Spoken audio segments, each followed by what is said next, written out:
Paper 138. Training the Kingdom's Messengers. After preaching the Sermon on the Kingdom, Jesus called the 6 apostles together that afternoon and began to disclose his plans for visiting the cities around and about the Sea of Galilee. His brothers James and Jude were very much hurt because they were not called to this conference. Up to this time they had regarded themselves as belonging to Jesus' inner circle of associates. But Jesus planned to have no close relatives as members of this corps of apostolic directors of the kingdom. This failure to include James and Jude among the chosen few, together with his apparent aloofness from his mother ever since the experience at Cana, was the starting point of an ever-widening gulf between Jesus and his family. This situation continued throughout his public ministry. They very nearly rejected him, and these differences were not fully removed until after his death and resurrection. His mother constantly wavered between attitudes of fluctuating faith and hope, and increasing emotions of disappointment, humiliation, and despair. Only Ruth, the youngest, remained unswervingly loyal to her father-brother. Until after the resurrection, Jesus' entire family had very little to do with his ministry. If a prophet is not without honor save in his own country, he is not without understanding appreciation save in his own family. 1. Final Instructions. The next day, Sunday, June 23, AD 26, Jesus imparted his final instructions to the 6. He directed them to go forth 2 and 2 to teach the glad tidings of the kingdom. He forbade them to baptize and advised against public preaching. He went on to explain that later he would permit them to preach in public, but that for a season and for many reasons, he desired them to acquire practical experience in dealing personally with their fellow men. Jesus purposed to make their first tour entirely one of personal work. Although this announcement was something of a disappointment to the apostles, still they saw, at least in part, Jesus' reason for thus beginning the proclamation of the kingdom, and they started out in good heart and with confident enthusiasm. He sent them forth by twos, James and John going to Charessa, Andrew and Peter to Capernaum, while Philip and Nathanael went to Tarichea. Before they began this first 2 weeks of service, Jesus announced to them that he desired to ordain 12 apostles to continue the work of the kingdom after his departure, and authorized each of them to choose one man from among his early converts for membership in the projected corps of apostles. John spoke up asking, "But Master, will these 6 men come into our midst and share all things equally with us who have been with you since the Jordan, and have heard all your teaching in preparation for this, our first labor for the kingdom?" And Jesus replied, "Yes, John, the men you have chose shall become one with us, and you will teach them all that pertains to the kingdom, even as I have taught you." After thus speaking, Jesus left them. The 6 did not separate to go to their work until they had exchanged many words in discussion of Jesus' instruction that each of them should choose a new apostle. Andrew's counsel finally prevailed, and they went forth to their labors. In substance, Andrew said, "The Master is right. We are too few to encompass this work. There is need for more teachers, and the Master has manifested great confidence in us, inasmuch as he has entrusted us with the choosing of these 6 new apostles." This morning, as they separated to go to their work, there was a bit of concealed depression in each heart. They knew they were going to miss Jesus, and besides their fear and timidity, this was not the way they had pictured the kingdom of heaven being inaugurated. It had been arranged that the 6 were to labor for 2 weeks, after which they were to return to the home of Zebedee for a conference. Meantime, Jesus went over to Nazareth to visit with Joseph and Simon and other members of his family living in that vicinity. Jesus did everything humanly possible, consistent with his dedication to the doing of his Father's will, to retain the confidence and affection of his family. In this matter he did his full duty and more. While the apostles were out on this mission, Jesus thought much about John, now in prison. It was a great temptation to use his potential powers to release him, but once more he resigned himself to wait upon the Father's will. 2. Choosing the 6. This first missionary tour of the 6 was eminently successful. They all discovered the great value of direct and personal contact with men. They returned to Jesus more fully realizing that, after all, religion is purely and wholly a matter of personal experience. They began to sense how hungry were the common people to hear words of religious comfort and spiritual good cheer. When they assembled about Jesus, they all wanted to talk at once, but Andrew assumed charge, and as he called upon them one by one, they made their formal reports to the Master and presented their nominations for the 6 new apostles. Jesus, after each man had presented his selection for the new apostleships, asked all the others to vote upon the nomination. Thus all 6 of the new apostles were formally accepted by all of the older 6. Then Jesus announced that they would all visit these candidates and give them the call to service. The newly selected apostles were 1. Matthew Levi, the customs collector of Capernaum, who had his office just to the east of the city, near the borders of Bithynia. He was selected by Andrew. 2. Thomas Didymus, a fisherman of Tarichea and one-time carpenter and stonemason of Gadara. He was selected by Philip. 3. James Alphaeus, a fisherman and farmer of Caressa, was selected by James Zebedee. 4. Judas Alphaeus, the twin brother of James Alphaeus, also a fisherman, was selected by John Zebedee. 5. Simon Zelotes was a high officer in the patriotic organization of the Zealots, a position which he gave up to join Jesus' apostles. Before joining the Zealots, Simon had been a merchant. He was selected by Peter. 6. Judas Iscariot was an only son of wealthy Jewish parents living in Jericho. He had become attached to John the Baptist, and his Sadducee parents had disowned him. He was looking for employment in these regions when Jesus' apostles found him, and chiefly because of his experience with finances, Nathanael invited him to join their ranks. Judas Iscariot was the only Judean among the 12 apostles. Jesus spent a full day with the 6, answering their questions and listening to the details of their reports, for they had many interesting and profitable experiences to relate. They now saw the wisdom of the Master's plan of sending them out to labor in a quiet and personal manner before the launching of their more pretentious public efforts. 3. The call of Matthew and Simon. The next day Jesus and the 6 went to call upon Matthew the customs collector. Matthew was awaiting them, having balanced his books and made ready to turn the affairs of his office over to his brother. As they approached the toll house, Andrew stepped forward with Jesus, who, looking into Matthew's face, said, "Follow me." And he arose and went to his house with Jesus and the apostles. Matthew told Jesus of the banquet he had arranged for that evening, at least that he wished to give such a dinner to his family and friends if Jesus would approve and consent to be the guest of honor. And Jesus nodded his consent. Peter then took Matthew aside and explained that he had invited one Simon to join the apostles, and secured his consent that Simon be also bidden to this feast. After a noontide luncheon at Matthew's house, they all went with Peter to call upon Simon the Zealot, whom they found at his old place of business, which was now being conducted by his nephew. When Peter led Jesus up to Simon, the Master greeted the fiery patriot and only said, "Follow me." They all returned to Matthew's home, where they talked much about politics and religion until the hour of the evening meal. The Levi family had long been engaged in business and tax-gathering. Therefore, many of the guests bidden to this banquet by Matthew would have been denominated publicans and sinners by the Pharisees. In those days, when a reception banquet of this sort was tendered a prominent individual, it was the custom for all interested persons to linger about the banquet room to observe the guests at meat, and to listen to the conversation and speeches of the men of honor. Accordingly, most of the Capernaum Pharisees were present on this occasion to observe Jesus' conduct at this unusual social gathering. As the dinner progressed, the joy of the diners mounted to heights of good cheer, and everybody was having such a splendid time that the onlooking Pharisees began, in their hearts, to criticize Jesus for his participation in such a light-hearted and carefree affair.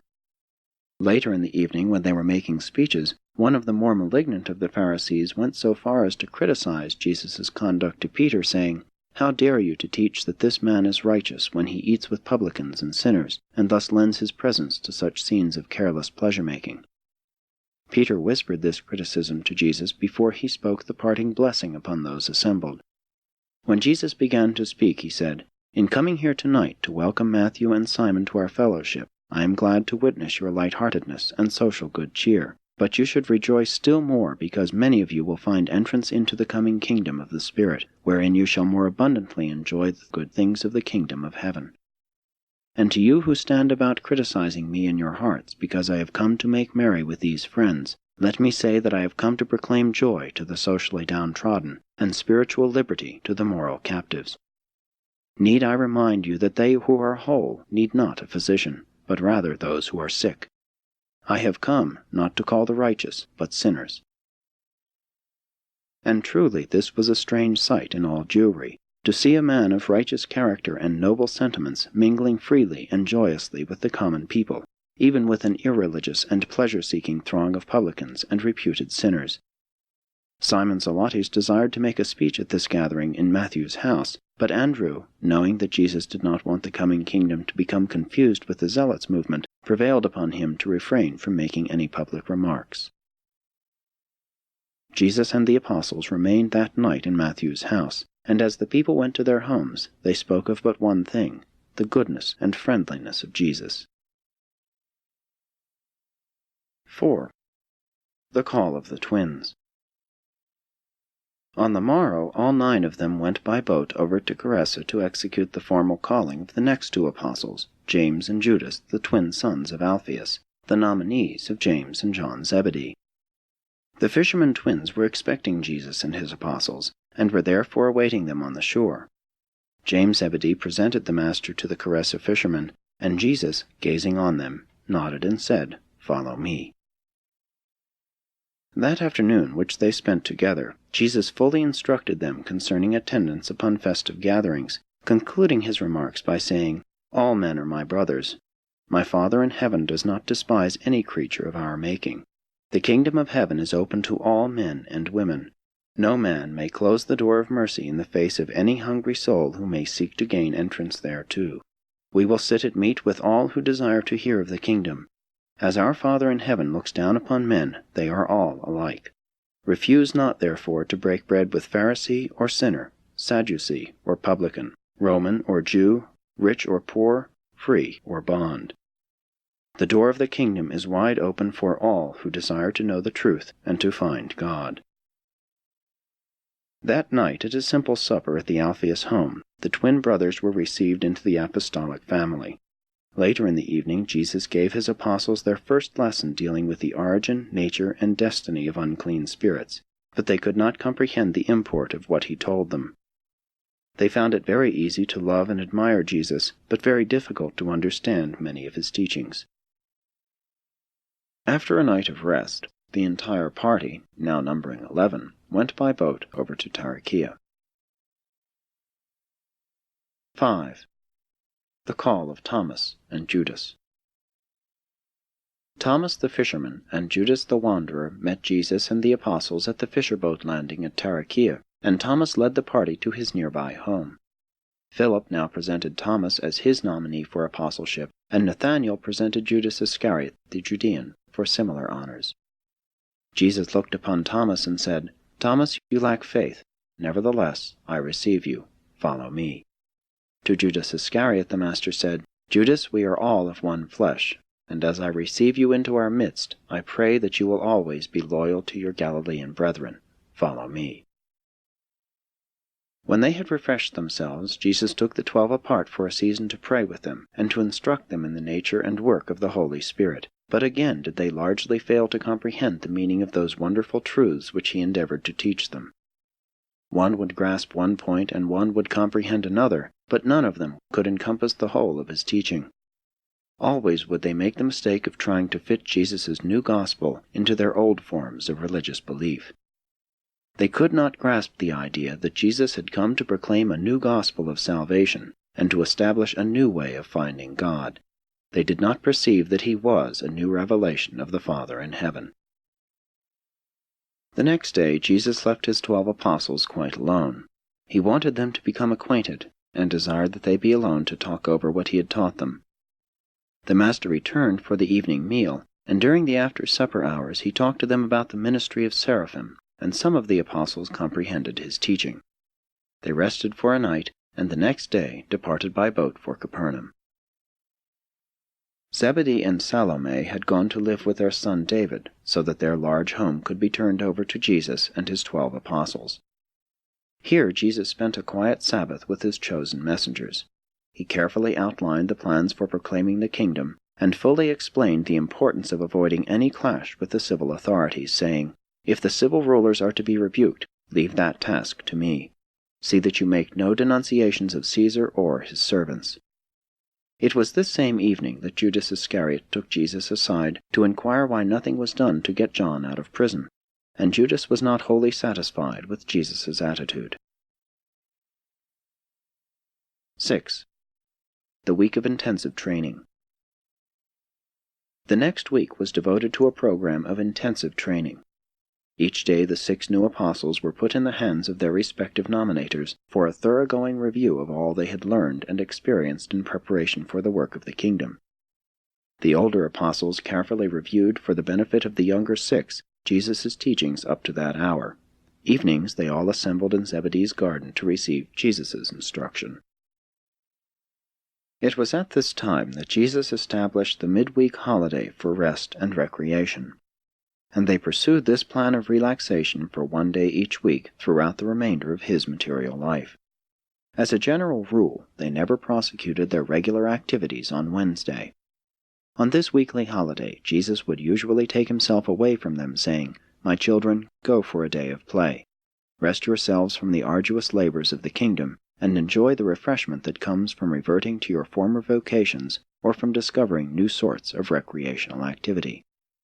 While Jesus, at this period of his earth life, did not actually require this day of rest, he conformed to this plan because he knew it was best for his human associates.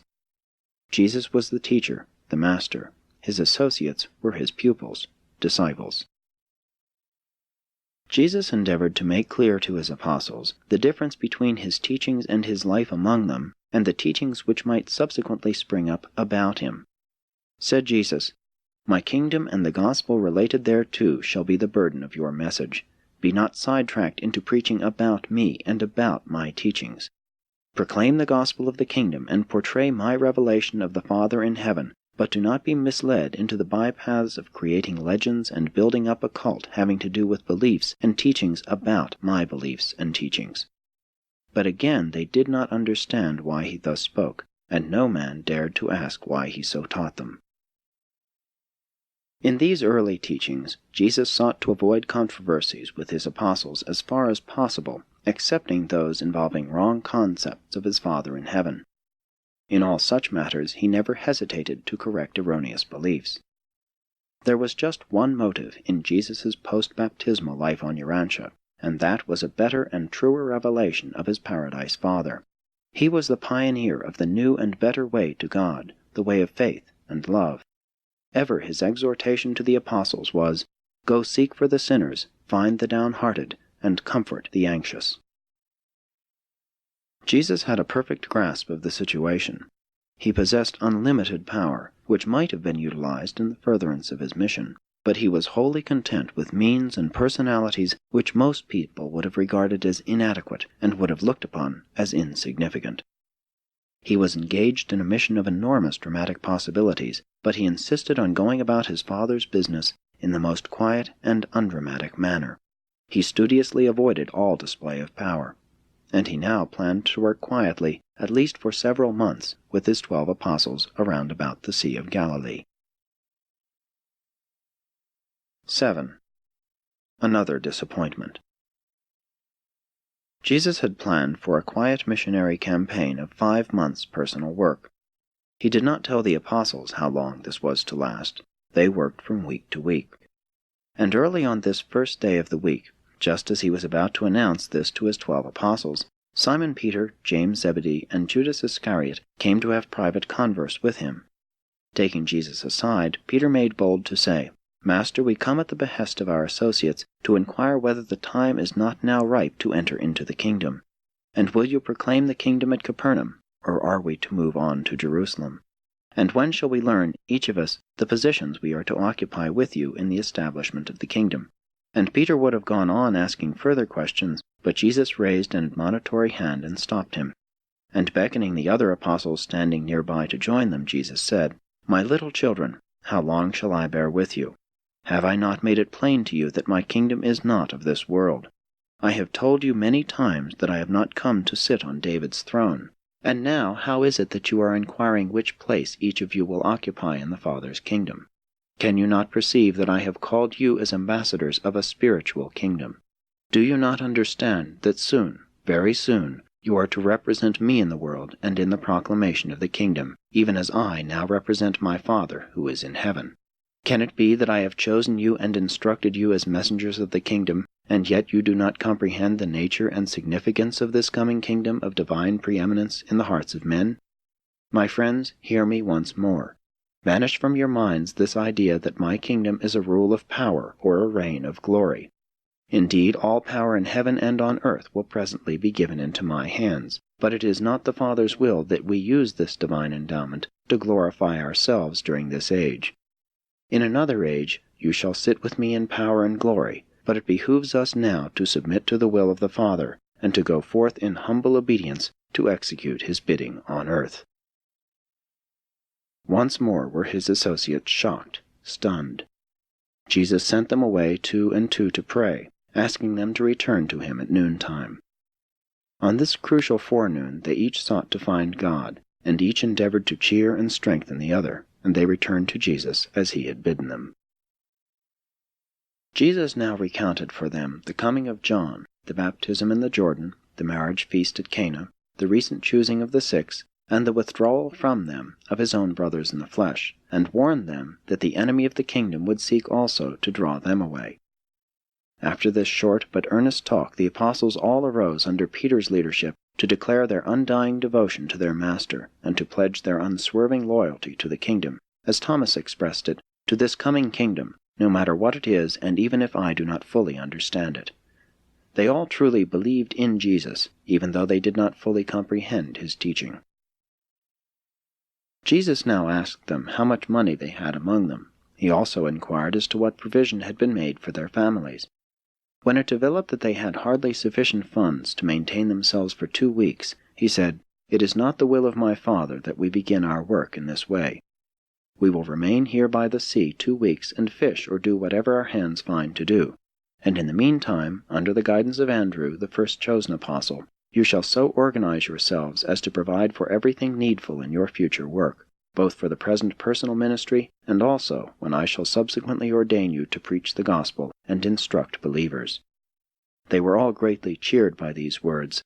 This was their first clear-cut and positive intimation that Jesus designed later on to enter upon more aggressive and pretentious public efforts. The apostles spent the remainder of the day perfecting their organization and completing arrangements for boats and nets for embarking on the morrow's fishing, as they had all decided to devote themselves to fishing. Most of them had been fishermen. Even Jesus was an experienced boatman and fisherman. Many of the boats which they used the next few years had been built by Jesus' own hands, and they were good and trustworthy boats. Jesus enjoined them to devote themselves to fishing for 2 weeks, adding, "And then will you go forth to become fishers of men." They fished in 3 groups, Jesus going out with a different group each night, and they all so much enjoyed Jesus. He was a good fisherman, a cheerful companion, and an inspiring friend. The more they worked with him, the more they loved him. Said Matthew one day, "The more you understand some people, the less you admire them. But of this man, even the less I comprehend him, the more I love him." This plan of fishing 2 weeks and going out to do personal work in behalf of the kingdom for 2 weeks was followed for more than 5 months, even to the end of this year of AD 26, until after the cessation of those special persecutions which had been directed against John's disciples subsequent to his imprisonment. 8. First work of the 12.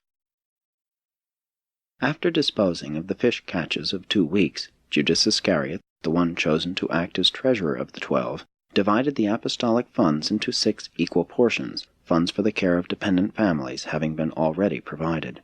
And then near the middle of August, in the year AD 26, they went forth 2 and 2 into the fields of work assigned by Andrew. The first 2 weeks Jesus went out with Andrew and Peter, the second 2 weeks with James and John, and so on with the other apostles in the order of their choosing. In this way he was able to go out at least once with each couple before he called them together for the beginning of their public ministry. Jesus taught them to preach the forgiveness of sin through faith in God, without penance or sacrifice, and that the Father in heaven loves all his children with the same eternal love. He enjoined his apostles to refrain from discussing 1. The work and imprisonment of John the Baptist. 2. The voice at the baptism. Said Jesus, "Only those who heard the voice may refer to it. Speak only that which you have heard from me. Speak not hearsay." 3. The turning of the water into wine at Cana. Jesus seriously charged them, saying, "Tell no man about the water and the wine." They had wonderful times throughout these 5 or 6 months during which they worked as fishermen every alternate 2 weeks, thereby earning enough money to support themselves in the field for each succeeding 2 weeks of missionary work for the kingdom.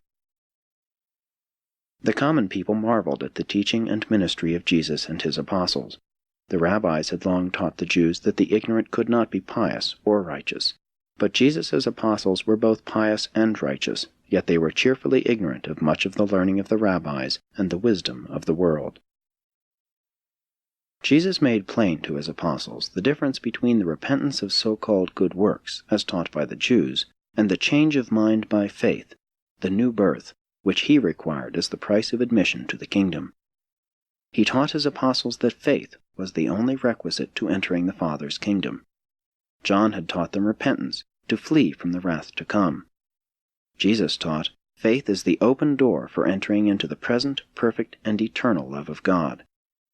Jesus did not speak like a prophet, one who comes to declare the word of God. He seemed to speak of himself as one having authority.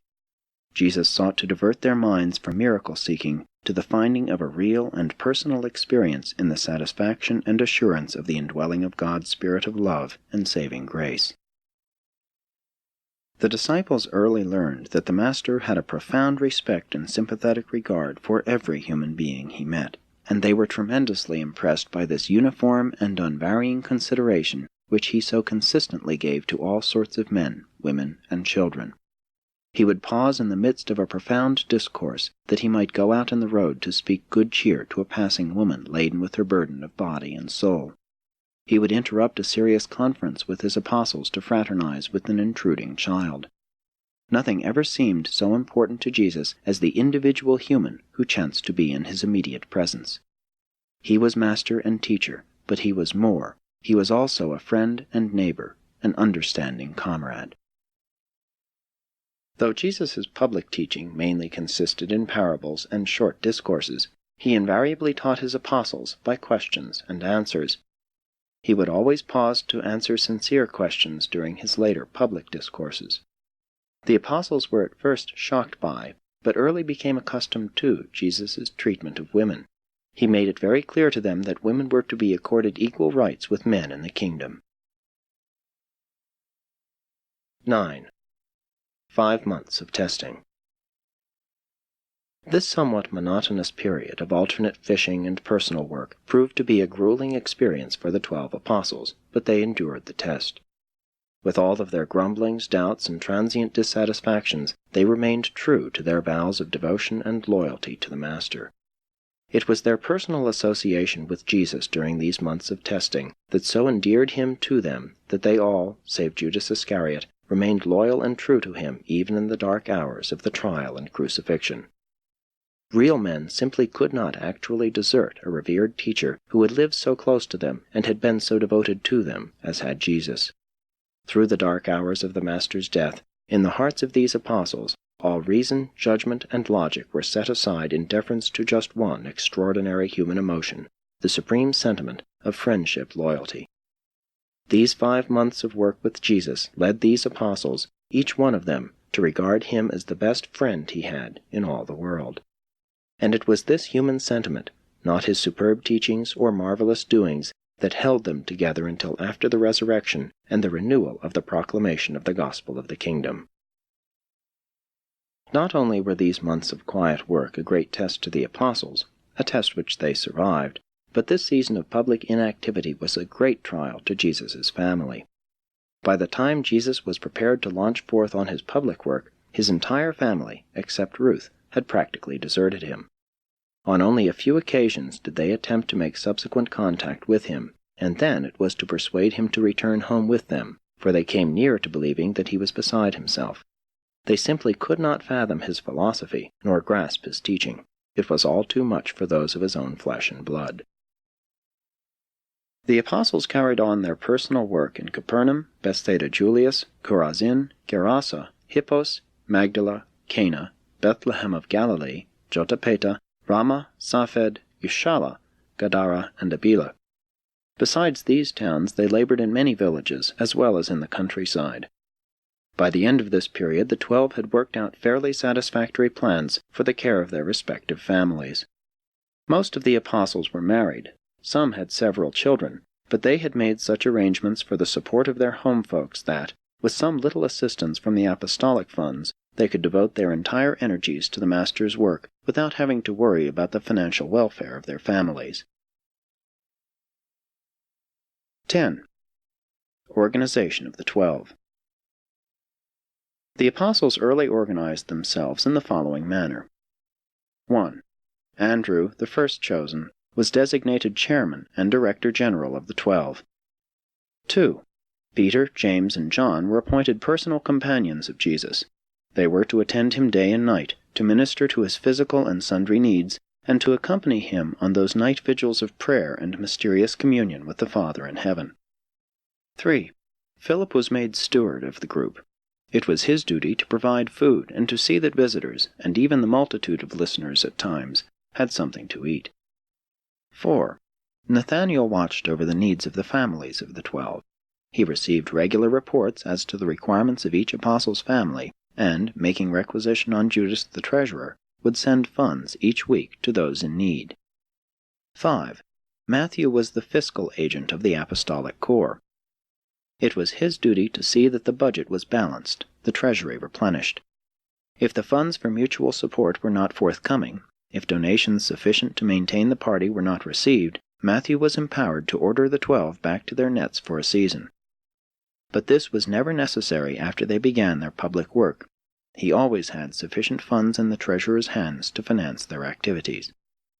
6. Thomas was manager of the itinerary. It devolved upon him to arrange lodgings and in a general way select places for teaching and preaching, thereby ensuring a smooth and expeditious travel schedule. 7. James and Judas, the twin sons of Alphaeus, were assigned to the management of the multitudes.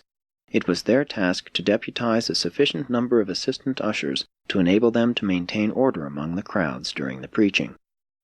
8. Simon Zelotes was given charge of recreation and play. He managed the Wednesday programs and also sought to provide for a few hours of relaxation and diversion each day. 9. Judas Iscariot was appointed treasurer. He carried the bag. He paid all expenses and kept the books. He made budget estimates for Matthew from week to week, and also made weekly reports to Andrew. Judas paid out funds on Andrew's authorization. In this way, the 12 functioned from their early organization up to the time of the reorganization made necessary by the desertion of Judas, the betrayer. The Master and his disciple apostles went on in this simple manner until Sunday, January 12, AD 27, when he called them together and formally ordained them as ambassadors of the kingdom and preachers of its glad tidings. And soon thereafter they prepared to start for Jerusalem and Judea on their first public preaching tour.